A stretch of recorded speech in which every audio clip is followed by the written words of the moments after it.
Can I improvise, or do you want me to just do the numbers? You can do whatever your heart will like dictate. Okay.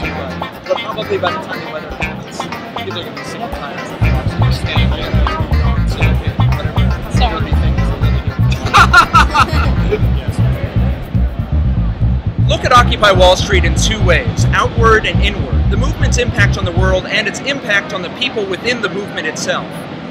Its ultimate effect on capitalism is developing, but its success has already manifested itself for those engaged in the occupation in the form of new friendships and with it, new conceptions of how to live. This is not a mob of chanting sloganeers. It is thousands of people sharing ideas here in New York's Liberty Plaza and around the country. This is the week when Occupy Wall Street has been joined by unions and other institutions of the left, which is both a good and a bad thing. It's great because of the increased resources, visibility, and momentum. It's become the lead story now, even if the coverage is still dismissive, and the otherwise very nice people who form the opinions from the "why would I lie" corporate media continue to denigrate it with silly arguments. The primary obstacle to the clear demands of Occupy Wall Street has never been the banks. The banks, like the government, cannot function without popular support. It's the New York Times moderates who, up till now, haven't realized that they are part of the 99%. Martin Luther King talked about those people in his letter from Birmingham jail, where he said the main resistance to civil rights wasn't the active racists. It was people who said they liked what the movement was, just not its methods. The so-called moderates who advocated that everyone just settle down and wait for things to get better on their own before agitating for change. But time doesn't make things better. People do, when they put their mind to it. The media may cast this uprising as extremist, but how can the concerns of almost all humanity be anything but mainstream?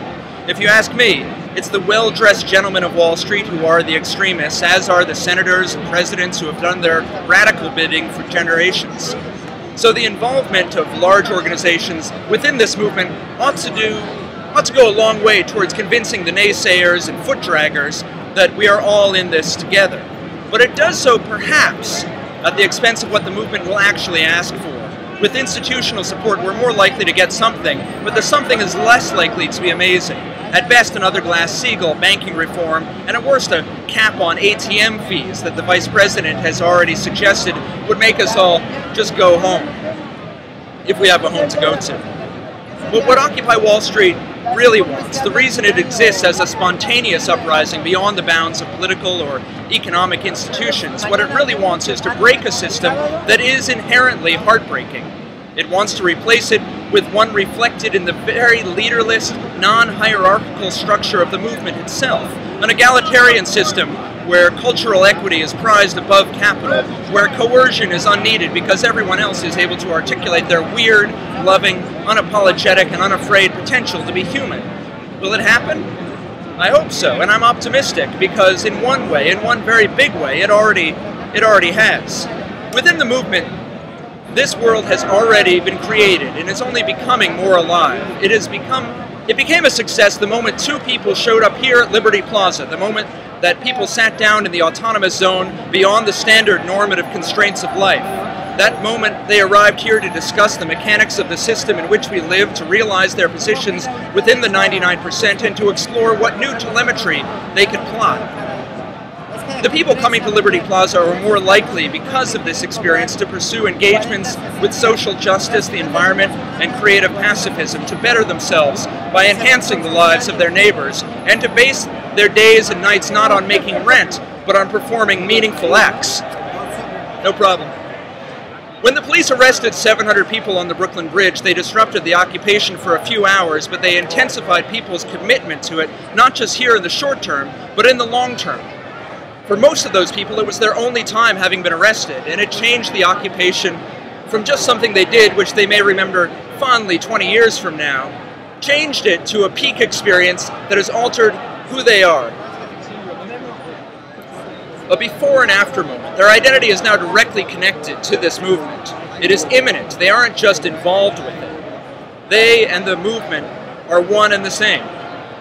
So just to recap, looking outward, Institutional support means we're more likely to get something, but the something is less likely to be transcendent. Looking inward, the movement has been a success since day one, and as long as it continues to exist without artificial structures, without limits on what the human heart truly desires, its success will only grow.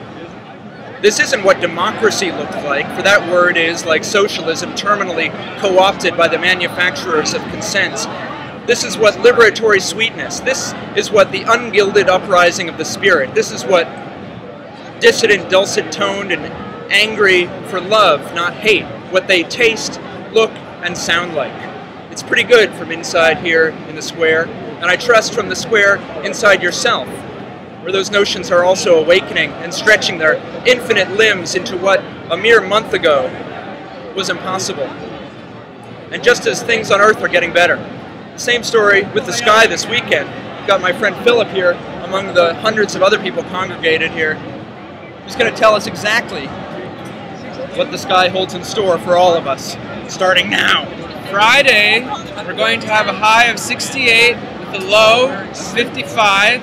It's going to be sunny, so come out, support the downfall of capitalism as we stand and sit and walk around here in Liberty Park. What's Saturday going to be like? Saturday is the day of Saturn, Chronos, Father Time. Okay. A high of 77, a low of 60, sunny. Yes. Sunday, a high of 80. And a high of 77. A low of 62. And a high of 80. Sunny, and a high of 80. Monday, the day of the moon, high of 78, a low of 60. Sunny. You have no excuse to stay inside and watch porn. We are the porn, and we are now born. You are very sexy in your Thank own, you. in your own Thank you very glorious much. way. Yes.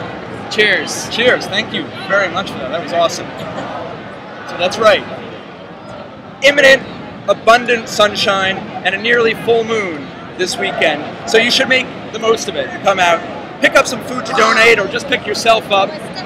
Get out here, come down to the square and be a part of the thing you know that you are already a part of. And remember to set your clocks back this weekend. And also, you cannot be neutral on a moving train. Farewell. Thanks, Philip. Yeah. Thank you. Awesome. Accurate and Lorber-esque. Yes, 99% accurate. The other 1% can take care of Exactly. themselves.